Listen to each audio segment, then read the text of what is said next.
जिंदगी का भंवर है। लेकिन अभी तो इस वक्त पता लगाना भी मुश्किल है कि मीनाक्षी अभी तक अपने कमरे से बाहर क्यों नहीं आई है।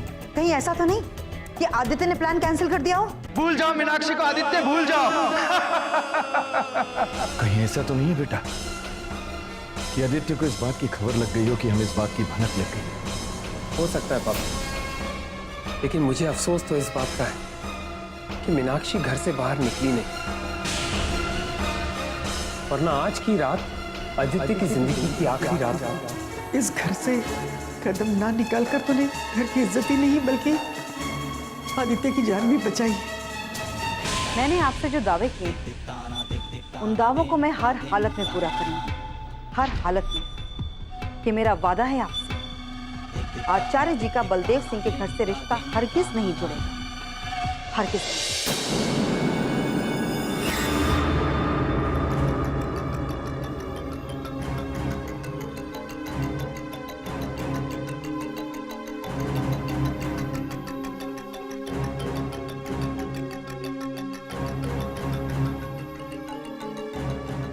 आइए माँ,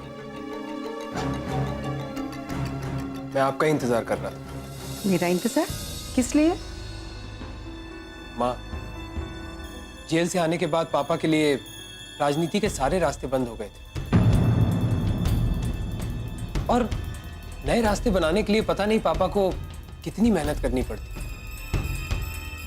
लेकिन अब पापा के लिए रास्ते अपने आप बन रहे हैं। किस रास्ते की बात कर रहे हो तुम? माँ, राजनीति में रिश्तों से ही रास्ते बनते हैं, और योगेश के साथ मीनाक्षी का रिश्ता एक बहुत बड़ी उपलब्धि है। इस रिश्ते से ना जाने कितने रास्ते खुल जाएंगे पापा के लिए।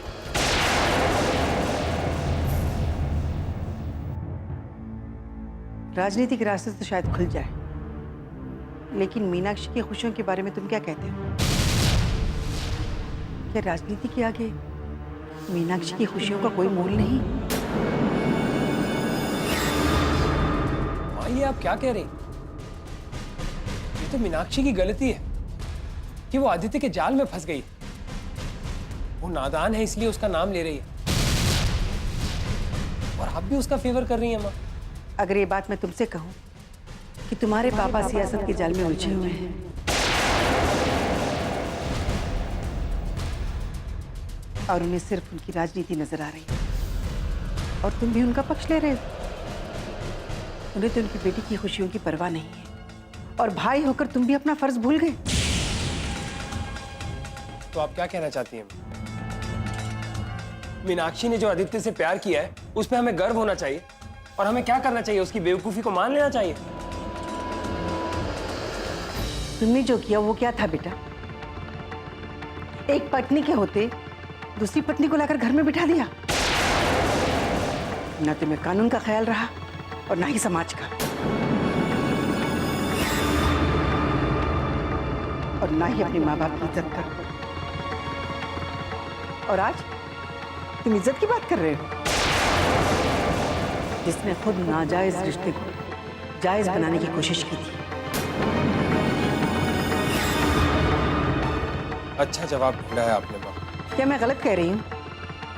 काश कि तुम भी अपने पिता की तरह नहीं सोचते। कम से कम इस बात को तो समझते, मीनाक्षी अगर प्यार कर रही है तो उस आदमी के साथ जिसने हमारी मदद की, जिस वक्त हमें मदद की जरूरत थी, जिस वक्त तुमने हमें छोड़ दिया था। कोई भी मदद करने के लिए हमारे सामने नहीं आया था, और तुम उसे गलत ठहरा रहे हो। तुम्हें तो एक बार भी इस खानदान की इज्जत का ख्याल नहीं आया। लेकिन मेरी बेटी ने ऐसा कोई कदम नहीं उठाया जिससे खानदान की इज्जत पर आंच आए।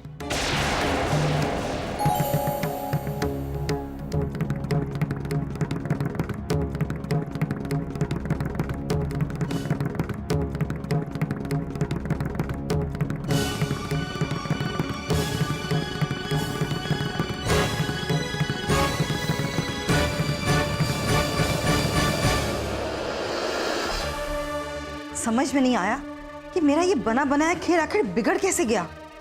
सारी तैयारियों के बावजूद मीनाक्षी आखिर घर से बाहर क्यों नहीं निकली? लेकिन आप तो आत्मविश्वास से भरी हुई थी मैडम। मीनाक्षी को घर से बाहर जाने के लिए मजबूर होना ही पड़ेगा। मीनाक्षी को अपने प्यार को बचाने के लिए घर से भागना ही पड़ेगा। लेकिन देखिए, ऐसा नहीं हुआ। यही तो मैं जानना चाहती हूँ शांतिलाल जी कि ऐसा क्यों नहीं हुआ। ऐसी परिस्थितियों को देखकर ऐसा लगता है कि बलदेव सिंह सचमुच एक बड़ी हस्ती है और उन्हें झुकाना आसान नहीं है। अगर बलदेव सिंह एक हस्ती है ना, तो मैं उसकी हस्ती मिटा कर रख दूंगी। बलदेव सिंह की इज्जत इस बार तो बच गई है, लेकिन बार बार नहीं बच पाएगी। लेकिन मैडम, पहले आप ये तो पता कीजिए कि ऐसा क्यों हो रहा है।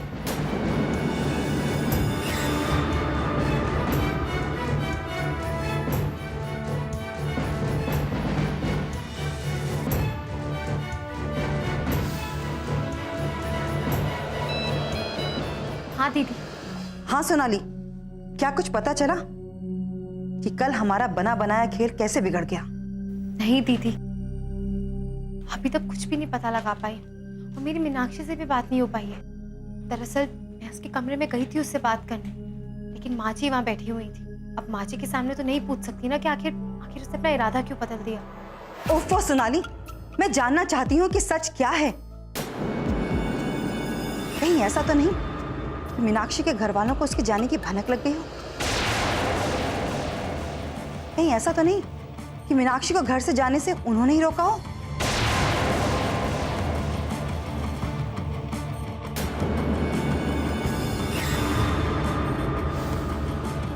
दीदी, मैं बैग गाड़ी में रखने गई थी, तब तक सब कुछ सेट,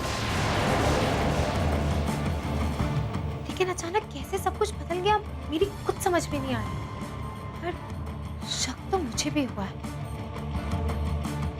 राजवीर भी घर में इधर उधर परेशान होकर घूम रहा था, उसके चेहरे पर साफ परेशानी दिख रही थी। मुझे ऐसा लग रहा है कहीं राजवीर को पता तो नहीं चल गया कि मीनाक्षी घर से भागने वाली है। मुझे सही सही पता करके बताओ कि असल में माजरा क्या है। किसी और से तो तुम्हें इस बारे में पता नहीं चलेगा, लेकिन मीनाक्षी तो तुम्हें इस बारे में बता ही सकती है ना कि उसने अचानक अपना इरादा क्यों बदला है। मीनाक्षी की वजह से हम सिर्फ अपने मंसूबे में ही फेल नहीं हुए हैं, बल्कि मुझे उन लोगों की नजरों में भी शर्मिंदा होना पड़ा है जिनका हाथ पकड़ के मैं आगे बढ़ने की कोशिश कर रही थी। अगर ये काम हो गया होता ना, तो वो लोग मेरी मुट्ठी में होते और खुद मेरे लिए रास्ता बना रहे होते। ये हमारे लिए और कुछ नहीं है सोनाली, एक बहुत बड़ी शिकस्त है, बहुत बड़ी, जिसे मैं भूल नहीं पा रही हूं।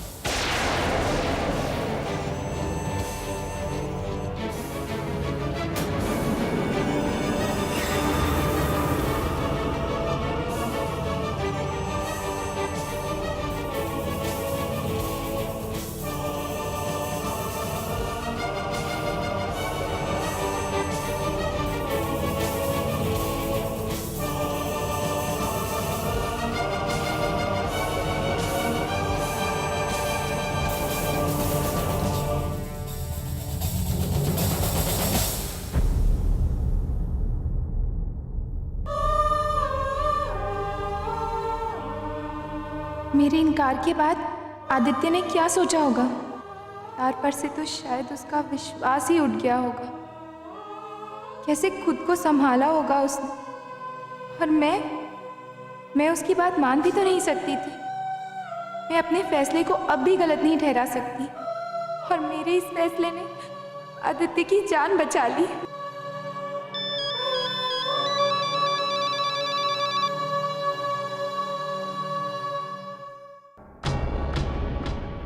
हेलो आदित्य। कैसी हो मीनाक्षी?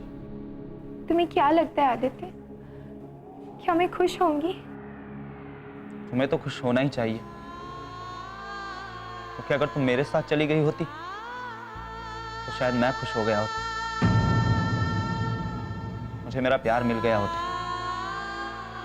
लेकिन तुमने तो मेरे साथ जाने के लिए इनकार कर दिया। तो तुम्हें तो खुश होना ही चाहिए। अगर तुम खुश होगी तो मेरे दिल को भी तसल्ली होगी कि हम दोनों में से किसी एक को तो खुशी मिल गई। प्यार में कोई अपनी खुशी के लिए नहीं मरता है आदित्य, एक दूसरे की खुशी के लिए मरते हैं, और उसे ही प्यार कहते हैं। तो फिर तुम्हें मेरी खुशी का ख्याल क्यों नहीं आया मीनाक्षी? तुम्हारे रास्ते पर नजर गड़ाए तुम्हारा इंतजार करता रहा, तुम तो नहीं आई। बस तुम्हारा जवाब आया कि तुम कदम घर के बाहर नहीं निकाल सकते। मेरे दिल पर क्या गुजरी इसका अंदाजा भी नहीं लगा सकती हो मीनाक्षी। शायद ईश्वर मेरे साथ है आदित्य, कि मैंने घर से बाहर कदम नहीं निकाले। अगर मैं घर से बाहर कदम निकालती तो अपने प्यार को पाने की कोशिश में मैं तुम्हें खो बैठती।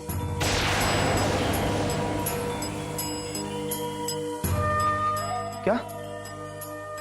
ये क्या कह रही हो तुम? मैं वही कह रही हूँ आदित्य जो सच है, और सच ये है कि हम दोनों घर से भागने वाले। ये बात पापा और राजवीर भैया को पता लग चुकी थी। क्या? हाँ आदित्य, ये बात तो मुझे भी पता नहीं थी, और बाद में मुझे इस बात का पता लगा। घर पे सबको पता था कि मैं घर से निकलने वाली हूँ और जाकर तुमसे मिलूंगी। भैया के आदमी घर के बाहर पहरा लगा रहे थे, और अगर मैं घर के बाहर निकलती तो वो मेरे थ्रू तुम तक पहुंच जाते, और उसके बाद क्या होता ये तो मैं भी नहीं जानती। अपने प्यार को खोकर तुम मैं वैसे भी नहीं जी सकता, और तुम्हें पाने की कोशिश में अगर मैं मर भी जाऊं तो मुझे अपनी मौत का भी दुख नहीं होगा। तुम बस एक बात का ख्याल रखना मीनाक्षी, मैं अपने प्यार को खोकर जी नहीं सकता, और जिस दिन ये उम्मीद टूटी मेरी सांस भी टूट जाएगी।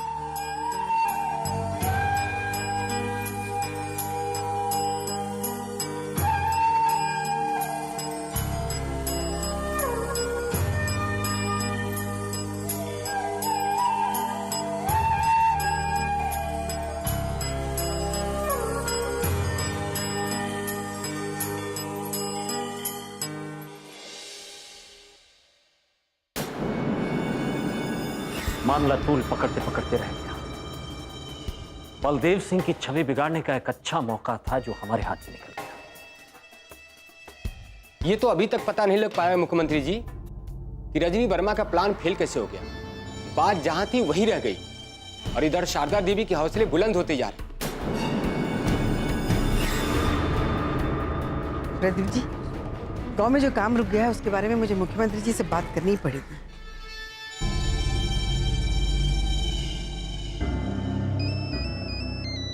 लीजिए, शारदा देवी की बात हो रही थी और उन्हीं का फोन भी आ गया।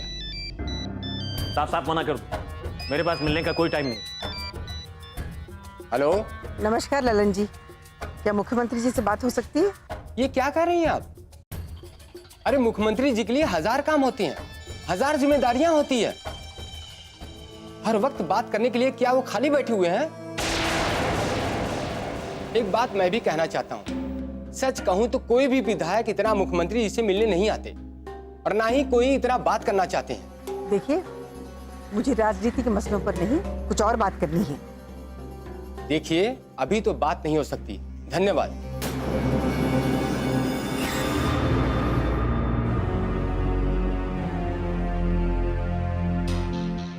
काट दिया फोन। मुझे ऐसा लगता है डायरेक्ट मुझे मंत्री जी से ही बात करनी पड़ेगी।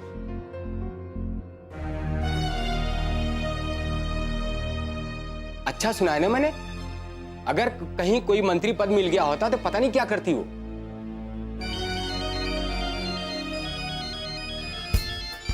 अब मुझे फोन किया है, क्या करूं इनका? हेलो। नमस्कार मुख्यमंत्री जी। नमस्कार। देखिए, मैंने सबको कह रखा है कि मेरे डायरेक्ट नंबर पर कोई फोन ना करे। मैं कभी किसी के साथ मीटिंग कर रहा होता हूँ, किसी के साथ बैठा होता हूँ, 1000 काम होते हैं मुझे। मैं जानती हूँ कि आप ऑफिस में ही हैं, इसलिए मैंने फोन लगाया। ठीक है, ठीक है, कहिए क्या बात करनी है? मेरे घर में सचमुच डराने वाला एक हादसा होने वाला था, जिसका जिक्र आपने ही किया था, इससे मुझे डरना ना पड़े।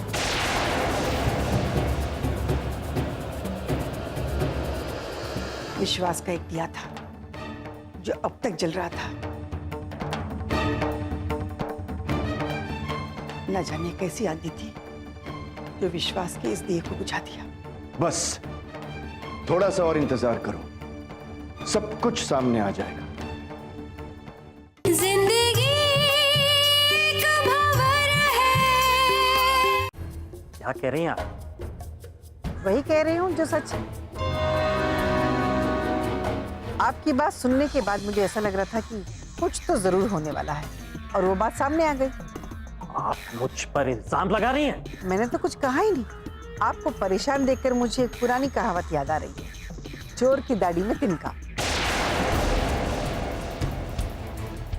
बुरा मत मानिएगा, आप इस प्रदेश के मुख्यमंत्री हैं।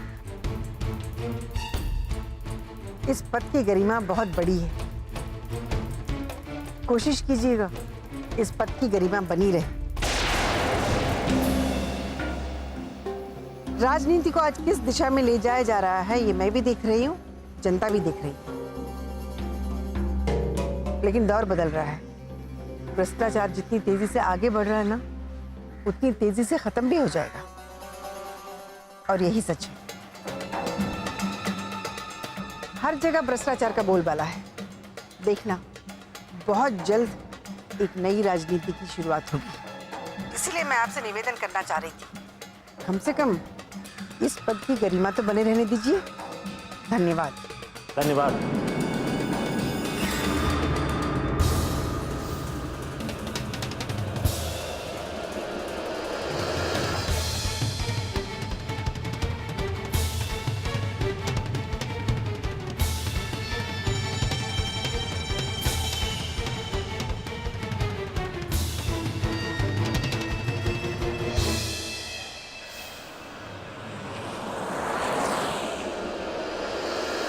पापा, ना ही मीनाक्षी आपके तय किए हुए रिश्ते से खुश है और ना ही माँ, और फिर हमें आदित्य को भी नहीं भूलना चाहिए। इस आदित्य से तो मैं भी परेशान हूं बेटा। आदित्य के बारे में तुम ही सोचो क्या करना है, कैसे इसे चुप कर।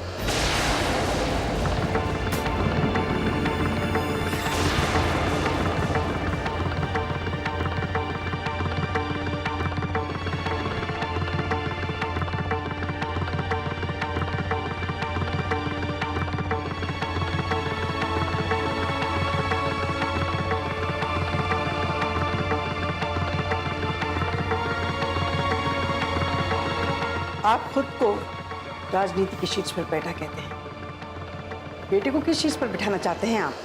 क्या बकवास कर रही हो तुम? अपने दिल से पूछिए ना, ये बकवास है या सच? कहीं ऐसा तो नहीं राजनीति के रास्ते पे चलते चलते आप खुद जुर्म का रास्ता इख्तियार कर रहे हैं?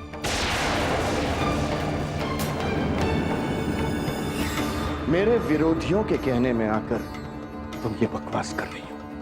मीनाक्षी के पीछे जाकर आदित्य को मारने का प्लान किसने बनाया था? क्या किसी विरोधी ने? आपने जो रास्ता राजवीर को दिखाया है वो जुर्म का रास्ता नहीं तो कौन सा रास्ता है?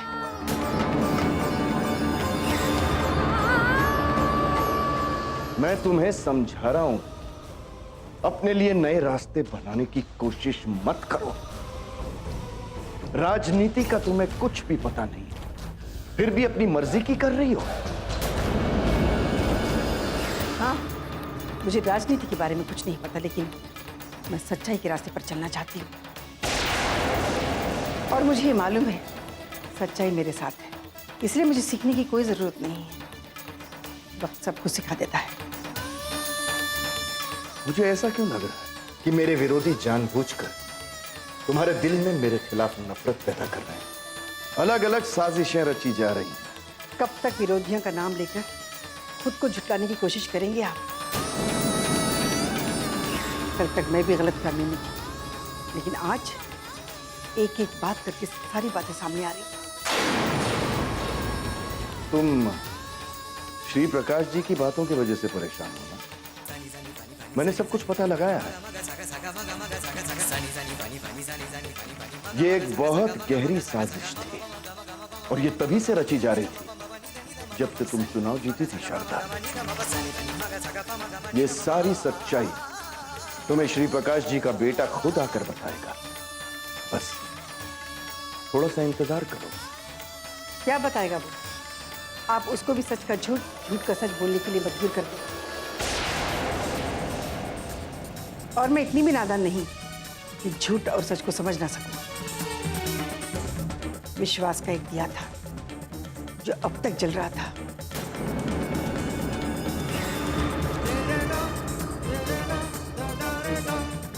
न जाने कैसी आदमी थी तो विश्वास के इस दिए को बुझा दिया। बस थोड़ा सा और इंतजार करो, सब कुछ सामने आ जाएगा।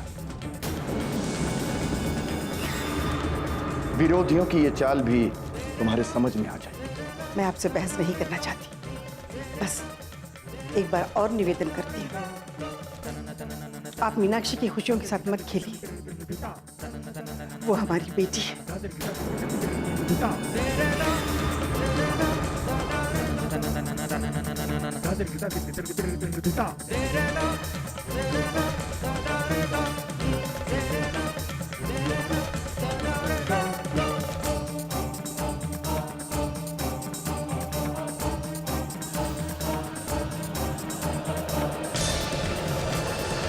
नहीं बेटे, ऐसा नहीं है, बल्कि उन्हें तो इस रिश्ते की हमसे ज्यादा जल्दी है, क्योंकि बहुत ही जल्द विधानसभा का सेशन शुरू होने वाला है और उससे पहले बलदेव सिंह अपना दूसरा दांव जरूर खेलेंगे। जिंदगी एक भंवर है।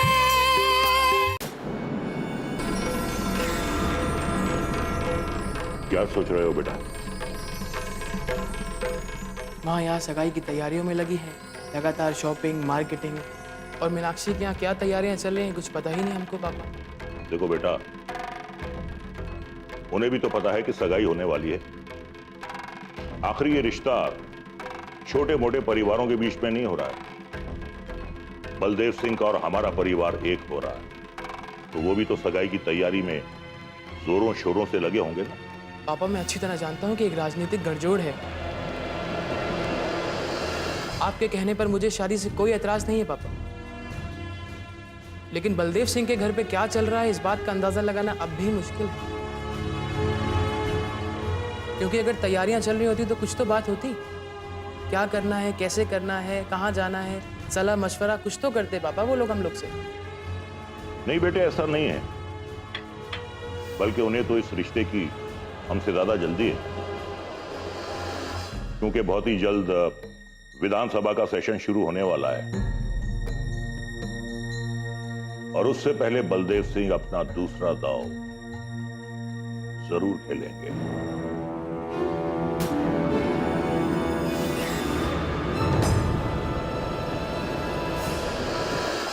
ना ही मैं अपने बेटे के दिल को टूटने दूंगी, ना ही उसके विश्वास को।